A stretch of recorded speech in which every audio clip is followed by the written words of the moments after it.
समूचे भारतवर्ष को विश्व पर्यावरण दिवस की असीम शुभकामनाएं। हमारे वृक्ष भारतवासियों आपसे गुहार लगा रहे हैं, मत छीलो मत काटो, मुझको मुझ में भी है प्राण। आठों प्रहर खड़ा रहता हूँ लेकर अपनी काया, मेरी पत्ती पत्ती देती तुमको शीतल छाया।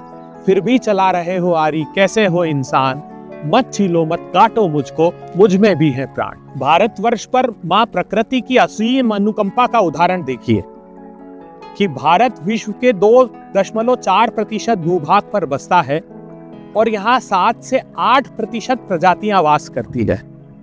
भारतवर्ष का सौभाग्य देखिए, 45,000 प्रकार के यहाँ वनस्पतियों की प्रजातियां रहती है और 91,000 प्रकार के यहाँ जीव जंतुओं की प्रजातियां रहती है। भारतवर्ष का सौभाग्य है 23-24% क्षेत्र में हमारा वन क्षेत्र है, वृक्ष आच्छादित क्षेत्र है।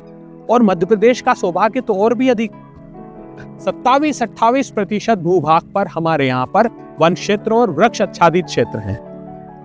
मध्य प्रदेश ऐसा एक प्रदेश है समूचे देश में जिसमें 60,85,20,000 टन कार्बन स्टॉक है। कार्बन स्टॉक का अर्थ होता है कि हमारे जंगलों ने कार्बन को एब्जॉर्ब करके रखा है, अवशोषित करके रखा है ताकि पर्यावरण को बचाया जा सके।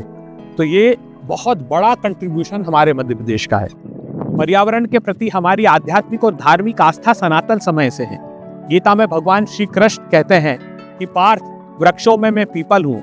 हम बरगद को भगवान शंकर का अंश मानकर पूजते हैं। दशहरे पर हम शमी वृक्ष की पूजा करते हैं और बेल वृक्ष की जड़ों में हम गिरजा का वास मानते हैं। बेल वृक्ष के फल फूलों में हम कात्यायनी का वास मानते हैं। तो हमारी आस्था, हमारी धार्मिक आस्था पर्यावरण के प्रति सनातन समय से रही है। ये बात है 2019 की। मध्य प्रदेश में कांग्रेस पार्टी की सरकार बनी। मैं कुछ फॉरेस्ट ऑफिसर से मिलने उनके दफ्तर गया। वहां मेज पर एक किताब पड़ी हुई थी। उस किताब को उठाकर देखा तो उसमें लिखा हुआ था कि मध्य प्रदेश में 216 वृक्षों की प्रजातियां हैं, जिसमें से 32 संकटग्रस्त हैं और कुछ तो विलुप्ति की कगार पर है, जैसे दाहीमान, भीलमा, सलाई, धावड़ा और अलग अलग जिलों में, देवास में, छतरपुर में, छिंदवाड़ा में, समूचे प्रदेश के अलग अलग जिलों में ये वृक्षों की प्रजातियां विलुप्त होने की कगार पर है। तब मैंने निर्णय लिया कि मैं तत्कालीन मुख्यमंत्री कमलनाथ जी से इसका जिक्र करूंगा। कमलनाथ जी से इस संदर्भ में चर्चा की। उस समय मध्य प्रदेश के वन मंत्री थे उमंग सेंगार जी। उमंग सेंगार जी से भी इस बात का जिक्र किया और सौभाग्य था कि उमंग सेंगार जी आदिवासी समुदाय से आते थे जो प्रकृति को अपना देवता मानते हैं। उन दोनों की अभिरुचि से हमने 70 लाख पौधे जो विलुप्त हो रही थी प्रजातियां, उनके तैयार कराए।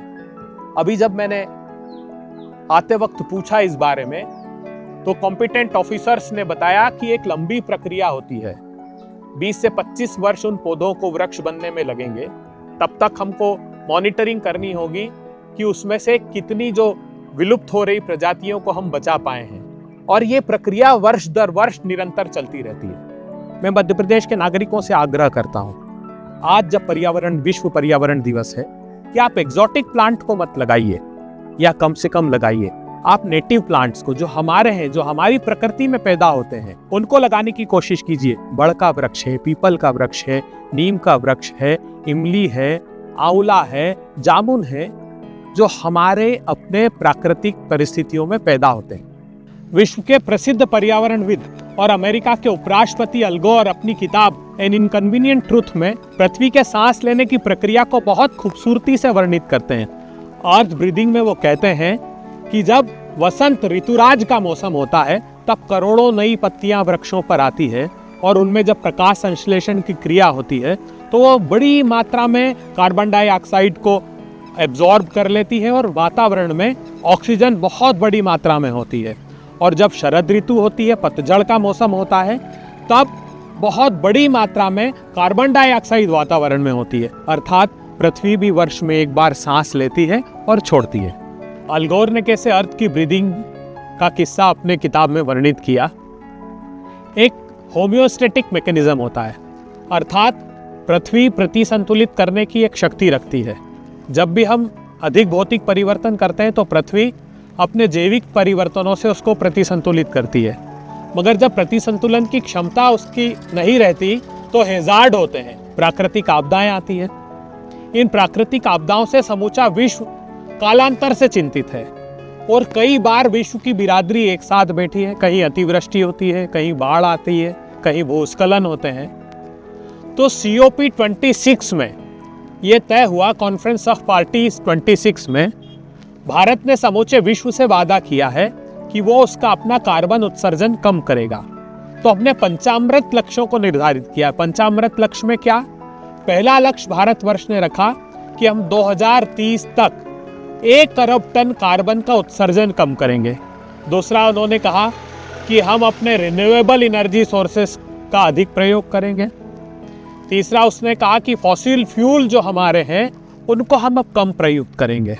और सबसे बड़ा लक्ष्य रखा कि हम 70 के दशक तक 2070 तक कार्बन न्यूट्रल देश हो जाएंगे। इसका अर्थ ये होता है कि हम जितना कार्बन उत्सर्जित करेंगे उतना कार्बन को अवशोषित करने की हम अपनी क्षमता को बढ़ाएंगे। इसका अर्थ सीधा है कि हम अपने जंगलों में वृद्धि करेंगे।